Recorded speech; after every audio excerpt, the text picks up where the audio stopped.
Welcome. In this quick and easy tutorial, I'll be showing you how to add emoji keyboard on iPhone. Right, if you find this video helpful, please leave a like and subscribe to the channel for more such tutorials.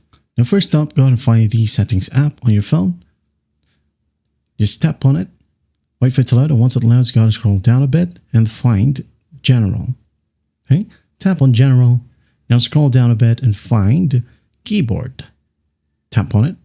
And in here, go ahead and tap Keyboards, okay, at the top. And as you can see, you already have mine added. It says emoji.